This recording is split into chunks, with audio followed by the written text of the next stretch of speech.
Hello, welcome to Sheepdog Says. I'm Sheepdog, and today I'm going to do a video that I've kind of touched on before, and I had to check. I've never done a video like this about comics, and that surprises me because I know we talk about it on Mature Gamer a lot, and I know I talk about it on the channel a lot, but basically somebody at work asked me today, we were chatting about my writing that I do, and he asked me about how I got into writing and did I read a lot as a child, and I said I did. And I said that I used to read a lot of books, and I'll do a video at some point about books because he reminded me that there's just so many that I read. Compared to my kids now, I read so much more than they're willing to read. But I said to him that as I've got older, I've ran out of time and I've not really been into it enough. I think I read the Game of Thrones, the Song of Ice and Fire books, and then tried to read something else, and the mismatch of styles just kind of messed with my head a bit because I've been reading something for so long that I just kind of went off it and I haven't gone back. But what I have done in that gap is got heavily into comics that I'd always been touching on a little bit growing up. But yeah, I've kind of gone off the deep end since doing the podcast and since like Kev and Pab have introduced me to a lot of new things. Now, I wanted to do a top 5 series that I like, you know, my favourite ones that I've read, either to completion if they are completed or if they're just that good that I want to include in them, and I have done. Now, the problem is I can't pick a 4th favourite or a 5th favourite. It depends on how I rank it. Now, there's lots of could be up there's. For example, I haven't included Wicked and Divine in my list because whilst I absolutely love it, I think it's amazing, I don't know how it's going to end. I think the ending is going to decide how it sits in my overall top 5 or 10 or whatever. I would consider it a top 1 if I didn't avoid all the spin-offs. I know that if any of the other ones on my list had a spin-off, I'd go and I'd read it. I know I would read, so there's like some Wicked and Divine specials where they've just done a whole magazine where there's just article after article about the characters, and I looked at it and just thought, I can't read it. I just don't want to sit and read that much. You know, I just wasn't in the mood for it. I wasn't interested. I love the artwork on it. I'd say it's definitely up there, but I don't know, I just didn't feel like I could do it. Maybe on another day, maybe if I'd literally just read it last night, then it'd be there. But I feel like it's too new, it hasn't had the test of time. It could live and die by how it wraps up or the secrets behind it and that kind of thing. It's definitely up there. If I was recommending something new for people to go and get into, it's definitely there. So it's worthy of me talking about it in this first few minutes, but I just can't decide. So, I mean, we could argue that that's 5th. I'm going to say this is my top 4 and not included, but we could argue that's number 5. I've also thought I don't really want to jump in and talk about Marvel and DC stuff, although you'll see in a minute that I am going to. There's loads of amazing stories there that I have read. Less on the Marvel front because, as I mentioned on a recent MGP podcast, the fonts do my head in a little bit. I have been called a bit of a font Nazi or racist on that because there's certain fonts I don't like.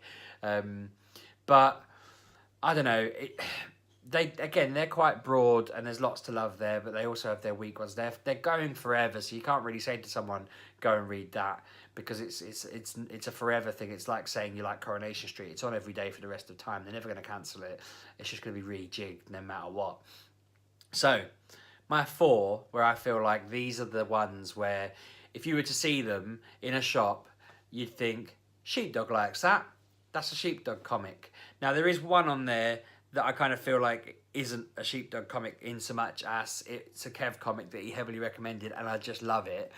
But the rest of them I feel like I can own bang to rights and say, I like these. And whether or not it was introduced to me by somebody else, these are ones that I read off my own back. And if other people stopped reading them, I wouldn't have stopped or whatever. I don't know what I'm trying to say. Essentially, I know that I'm aware that Kev introduced me to one of them. The rest of them, I'm not so sure. Possibly 2 of them, actually. I'll get to that in a minute. So the first one I want to start at, one of the earlier comics that got me really back on the wagon and really got me back into things was when they released Injustice Gods Among Us as the comic accompanying the upcoming game that was coming out at the time. It's had 2 now. Now, people might think, really? That's going to be your number 4? But oh, Jesus, that was an amazing comic series. It ran for 5 years on like a regular release, a very regular release. There was so many versions, like comics brought out on that. It got more and more and more escalated as time went on. But the reason it's so good, and I've touched on this before in a previous video, is the whole thing starts basically with the Joker executing a perfect plan that makes Superman accidentally kill Lois Lane. He thinks he's doing something else. He thinks he's saving Metropolis from a nuclear bomb. But when he actually comes to, he's killed Lois. And to make it worse, she was pregnant. Brutal. He's so depressed that he's killed the love of his life and his unborn child that he just becomes a vicious dictator. He just decides, he just flies back down, he just snaps the Joker in half. He just says, that's it, I've had enough, I've lost everything, that is it, the world is now under my control and you do as you're told. And he basically just goes toe to toe with anyone who stands in his way. So a couple of the Justice League members try and stand up to him. Green Arrow, dead. Lots of other people dead. I think basically Flash, Cyborg, Wonder Woman, and I think that's generally, you know, the big guns like that, they basically go, well, all right, we'll listen to you. I think he brings them round. It's very much do it or you're going to die. And I've got a feeling in memory that the Flash kind of says he doesn't want to join in it, but he's kind of shown that he has to listen or else. So essentially, they side with Superman because they feel like it's better to be with him than against him. Let's see what we can do. Batman, obviously, being Batman, says no, not having that. He tries to resist. He gets forced underground, essentially. What seems to happen in some weird kind of comic-y, twisty way is because there's lots of different Earths and versions of Earths, there is another Earth where where basically the Joker failed, and because there's loads of dead heroes and the Batman's basically at a bit of a loss, he incorporates some of the heroes from this, you know, another Earth. I can't remember if it's Earth 2 or just a generic other Earth. So he gets a Green Lantern on side. He gets Harley Quinn is on his side from their world. The Joker from another world comes in to help them out a little bit. He gets mixed up in the story, but he's generally on Batman's side. Then it just becomes an escalating resistance versus Superman's tyranny. Loads of other characters are drawn in. So you've got like Sinestro joining Superman. You've got loads of bad guys like that, Gorilla Grodd. There are all sorts of characters. You get Green Arrow coming in midway through from the other universe to help out. And it just goes higher and higher. You kind of learn about how the DC universe has like the Greek gods. It has like its equivalent of the Celestials from Marvel. It has all the different people from different factions in the Green Lantern lore. And it's just like all out. People just get forced into unlikely alliances and unlikely battles together. And it just works perfectly. And the story, it's just fantastic. It comes to a great climax and everything at the end. You can finish it and it's done and it's great. You can play the game and it's great. They did then do a sequel, which is okay, it's good. I haven't read all of the comic on that yet because I kind of got up to speed on it and I like to build them up. But the game on that was great. I completed the game on that. The story was awesome. It just brought in extra characters it hadn't quite brought in yet, but it was well worth playing. I remember some people like Kev just watching the videos on YouTube. You could do that and it's just a great story. I recommend either looking it up on YouTube or reading it. Reading it would be better because it's just a fantastic story and it's worthy of being in the top 4 just because it's one of those where in modern terms you don't get that kind of level of awesome. There's loads of ancient sort of DC one-off stories that are great. There's loads of events that are great, but this was a proper story someone else wrote about the characters we know. They took like 100 years of history, you know, and just turned it on its head and twisted it all together. So it's just fantastic. And, you know, I'd recommend it to anyone who hasn't read it. Go out and get it because it's perfect. Number, where am I? 3 on my list. This is one that I mentioned. Kev kind of put the nod out on this. It's one he came across on a recommendation. Giant Days. Now, again, that's quite new. I'm saying I'm ruling out Wicked and Divine because it hasn't finished yet. Well, Giant Days doesn't need to finish. Giant Days is so different from anything else in comics that I've read because it's literally just about 3 girls in their first few years, well, their years at university. It's about 3 girls, Esther, Susan and Daisy. Esther's like a goth girl. Drama follows her everywhere. A guy called Ed Gemmell is absolutely in love with her. She just doesn't notice. She's oblivious. There's all sorts. She's just constantly living in drama, being skinned, being homeless, whatever. Susan is kind of a hard ass. She broke up with a guy back home, and then he happens to be living in the same uni as her, McGraw. He's like a DIY master. They're both like the adults of the group, very hard, very grown up, trying to just be like, let's build a house together, let's build a relationship and a family. Susan's training to be a doctor, so she's planning on being there for 7 years, doing all the hard stuff, and just working really hard.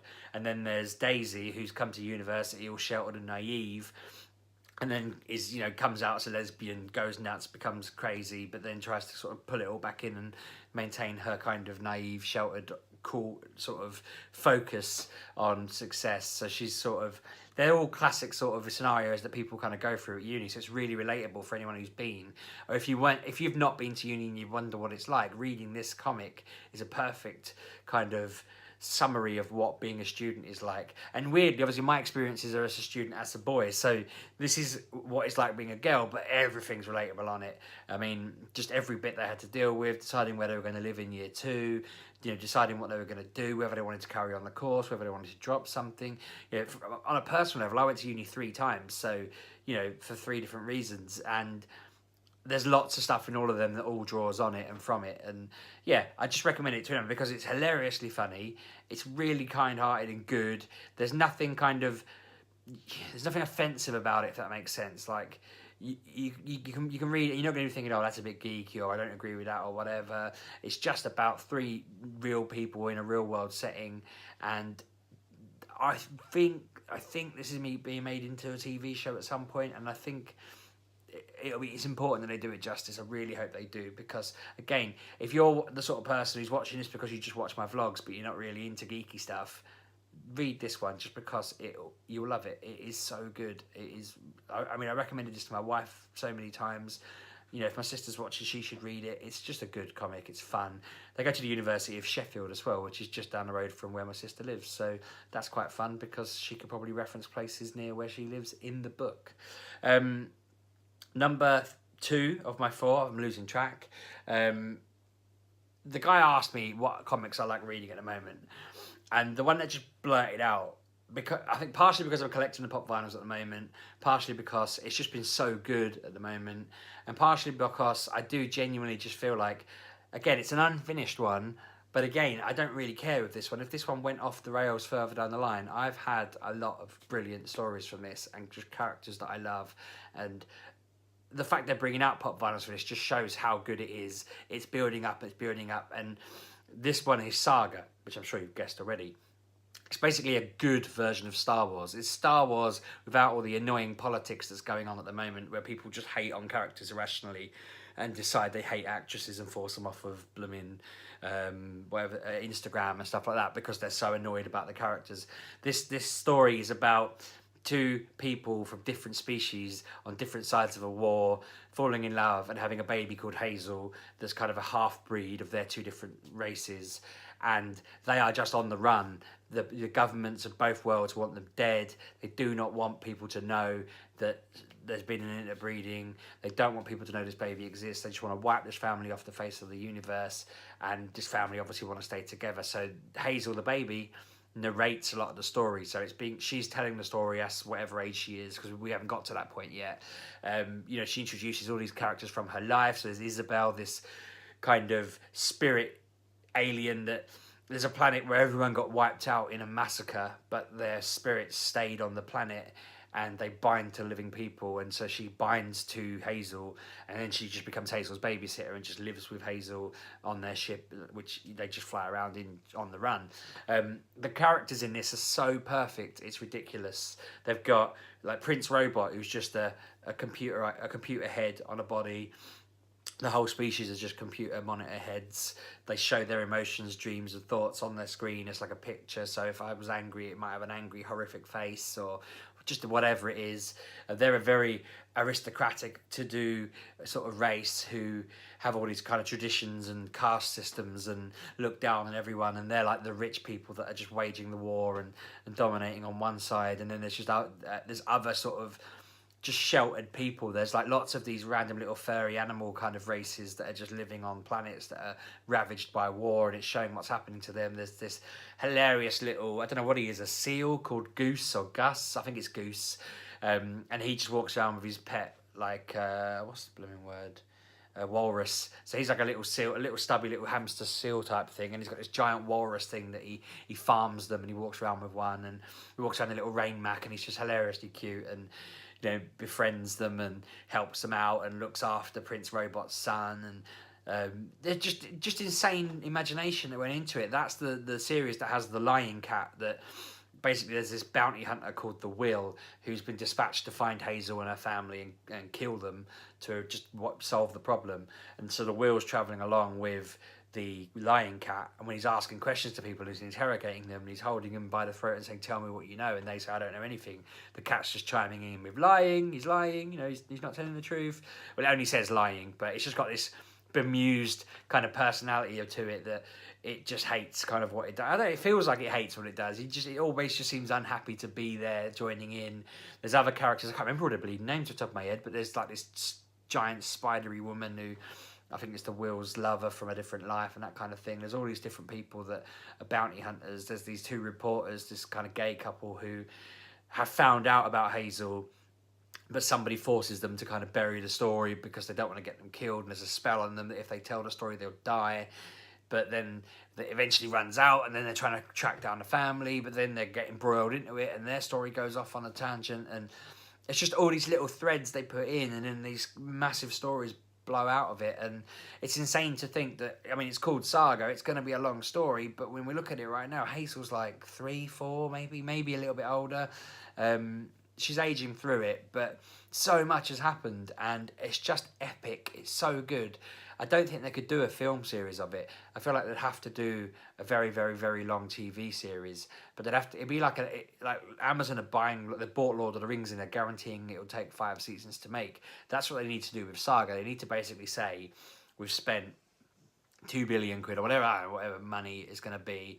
We're going to make a 6-season TV show, and it's just going to cover every aspect perfectly, and we're going to spend the money on making the characters, and we're going to spend the money on this idea. I mean, stuff doesn't need to be made into TV, but I feel like that's how most people are going to be introduced to it and love it.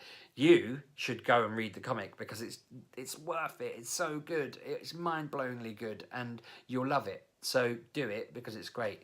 This is getting long, so I'm going to get on to my number one, my personal favourite. The comic series that I love, and I know I've spoken about this in some way before. It is Sandman by Neil Gaiman. It's perfect in every way. I've been reading about this all day because I said to him about, I read this other one called Sandman. I tried to explain this to my colleague, but it's hard to explain. It's hard to quantify. And I read earlier today that they have been trying to make a film or a TV series about this load of comics.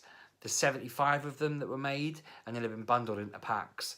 And they've tried to turn this into a comic series, into a TV series and a film series and whatever, and it just keeps getting cancelled. And as Neil Gaiman puts it, he'd rather fail to make it and never release it than release a bad film. So I'm glad he's sticking to that because the story is just great. It's like a dark fantasy story. It's about Dream of the Endless. Dream is the Sandman. He's also known as like loads of other things.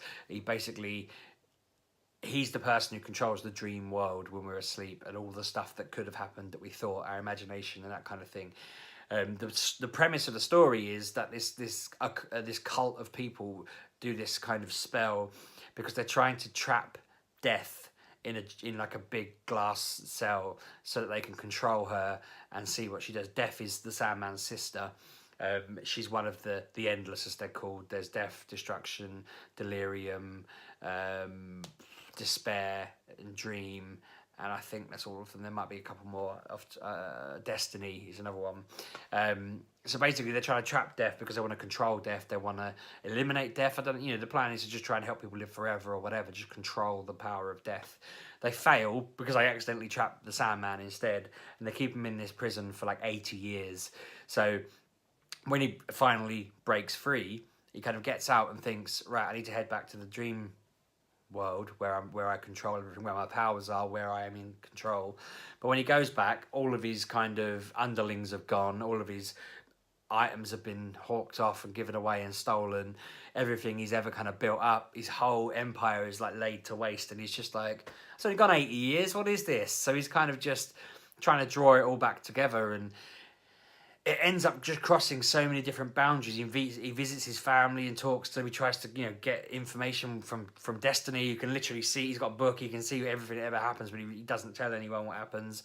He talks to his sister about life, the universe. There's lots of philosophical kind of conversations. It's very deep and meaningful and thoughtful and clever. And then it's got lots of bits where like he has this, it's like it's like paraphernalia, like things he wears or things that hold power, they hold essence.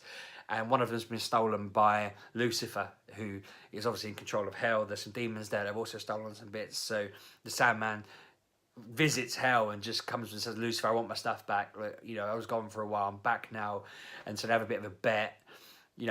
Obviously Sandman finds a way to kind of win that and get his stuff back. And that's where I'm sure most of you have heard of the TV show Lucifer and the comic series Lucifer. I was trying to explain to my colleague, that whole series, that whole thing, that whole program, everything about Lucifer, the TV show, and that spawns from this kind of gambit with Sandman, where Lucifer just decides, I've had enough of running hell. I don't like it. I didn't want this job in the first place. I was an angel. Everything was great. I was happy where I was. Just because I stood up to God and said I wasn't happy, he sent me down here. I don't want this job. I quit. I'm out of here. And he goes off and lives in the human realm. And then that's where that whole comic and TV show and everything comes from, because he just ends up living in, I don't know, whatever city it is, LA, New York, whatever. And somebody else wrote that. Somebody else went and spawned this whole amazing series from it. I've not looked at it yet. Part of me doesn't want to, because I feel like it's not going to give Sandman the plaudits it deserves. But Sandman is great for making you see things in the universe in a weird way. One of the comics, one of the bigger sort of series, it made a point that Dream isn't always human in human form. There's a cat version of him for cats. Like, it's always the same person. It's always the same thing. It's just the same entity.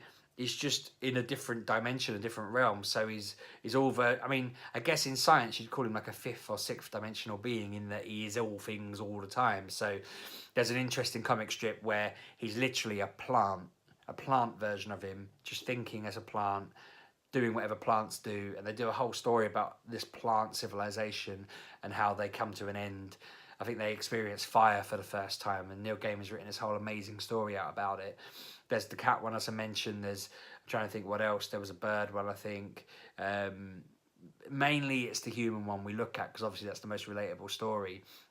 But there's loads of ongoing characters. There's a guy that he meets every 100 years for a drink. I think the guy has a dream that he wants to live forever, and he talks to Dream about it, and Dream uses his powers as a deal with his sister to give the guy the ability to live forever. I think he's like a peasant, and he just says, I want to live forever and I want to make something of myself, and so Sandman agrees to it, as long as they can meet in this specific pub in England every 100 years. And so every now and again throughout the entire series, which in the real time of it being released, I guess would have just been a one-off comic. You get a comic where he basically gets into the pub, he sits and has a chat with a guy and just finds out how his life's been for 100 years. And they were great moments reading the comic for me, because I'd be going through it, and I got to admit, there's certain times when you feel like, oh my god, this is a slog. Trying to bend my mind around what you're trying to say here or trying to do here is difficult. But then there'll be other times when you get to that and you think, yeah, another update on what he's done for the past 100 years. There's like a mad woman who has hidden her heart or soul or something from death, so she's just been around forever and she understands how it all works, so she appears every now and again. And there's a woman whose baby goes missing, and she's been trying to track down Sandman and track down this whole thing because she thinks he's got a baby, and there's reasons why and all of this. So there's all these little threaded stories that run through it, and you get to touch on them every now and again. But then also there's just loads of random things about it, just really, really well covered. Like if this had been written 3,000 years ago, I honestly, genuinely believe we'd probably think it was a religion by now. Honestly, like, I'm not trying to make any kind of aspersion about any religion, but if this was 3,000 years old, people would have picked these books up and they would have thought that this was a fact about the universe, and we'd all believed that this is how the universe was built, because every single, like, Delirium covers all the mad stuff that, all the completely off the wall things. Dream's covering all the things that might have been or that could be. He has a library in his castle that has every book that's never been written in it, and he has like a librarian that keeps this library, and it's just endless, and it's got all these books in them. I remember there's cameos for, like, Batman's in one of the stories, because it's kind of slightly linked to the DC universe, and I think that he's reading through some of the books in it and the stuff like that, and it's just really bizarre stuff like that happens in it. Destruction got kind of sick of being the person who destroyed everything, and you know, Death's just a really, really, really cool goth woman who just kind of really chilled out, really blasé. You know, somebody said like, I've died too soon. I wish I didn't die. And she said, you get the same amount of time as everybody else does. You got a lifetime. You had your fill. That's it. You know, and that's the kind of the phrase she uses, or the approach she uses to it. Yes, you died, but everyone got the same amount of time. A lifetime. That's it. You know, you get one chance, then you go. She has this whole thing of her curses that she was the first one there. She'll be the last one there. She'll turn the lights out on the universe when it ends, and then she'll go on, and that'll be the end of her life, and that kind of thing. Desire isn't really in it that much, but it's all about the kind of wants of people. And as I mentioned Destiny earlier, he sees everything that's ever happened or going to happen, and that kind of thing. There's loads of extra stories to it. There's loads of extra things. Someone makes a prophecy up, and then when you're reading through it, you're wondering whether that prophecy is going to come true, how that's going to affect things. There's so much to it. It's got layers upon layers upon layers of stuff, and I need to reread it because there's so much stuff I didn't get my head around the first time. But it's just perfect, and that's one that I know, like, no one else I know has read it. I love it. I think it's perfect. It's such a good series. I wish they could make it into a TV show, but I just don't see how it would work. Unless they got the flexibility to just not have certain characters in it for ages and stuff like that. I just don't see how they'd do it. But it's so good. It even got referenced in Rick and Morty. There's a scene where they steal something and they're being chased by a man with like crazy black hair. And I remember having a debate. Someone thought it was David Bowie from Labyrinth, but I was like, no, it's definitely Sandman. And when you read it, it's a mixture of the two, but it's definitely Sandman as well. Apparently, it's influenced tons of stuff, but I mean, I couldn't even begin to figure it out. It's so broad and so rich, and it's well worth collecting. It's a fantastic series, and that is my number one. So you have to go and read it. Go read Sandman. Get all 10 copies. I think it's called Nocturnes and Fables, the first one, something like that. Just go find Sandman 1 and get it on Amazon. It's well worth it. I'm going to wrap this up because I'm at 26 minutes now, so I hope that didn't put too many of you off seeing the length. I really appreciate you watching my videos, obviously, and thank you very much for watching. If you like what you see, then subscribe, because that's what keeps me thinking people like it. Watch more videos, because there are plenty there that you might not have seen. If this is, you know, one you've clicked on on a whim, go and watch some of the other ones. There's loads there. There's something for everyone. It really helps me when I see that other videos that I thought didn't do very well have suddenly popped up to like 60 or 70 or 80 plus views. Obviously, I'd love to see them get into the hundreds and thousands in time, so help me do that. That'd be great. Maybe share some videos, because that'd be cool. That'd be helpful. Leave me some comments. I appreciate them. Enjoy reading your thoughts. Let me know your top 4 or 5 comics, because I mean, if you agree with me, great. If you think I've missed something out that I really should have read, then great, let me know. I didn't include things like Preacher, Why the Last Man, stuff like that, because I love them. But there's Paper Girls, again, they're not up here for me. They might be in future. I mean, Preacher and Why the Last Man, I just felt like they're good. They're ones everyone should read, but they're not in my hard top. My pile of shame's massive. I need to read through a lot of it. I've got like shelves of ones I've read as well, and I'm bound to go to bed tonight and see them on the side and think, why didn't I mention that one? But these are the 4 that came to mind when the guy asked me this morning, and then I went on a thing about Squirrel Girl, which is a bit of a tangent, and I regretted it because then he was looking at me like I was a loser, and I just thought, I wish I hadn't mentioned her.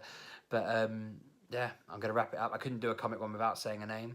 But yeah, thanks so much for watching, and I'll see you tomorrow.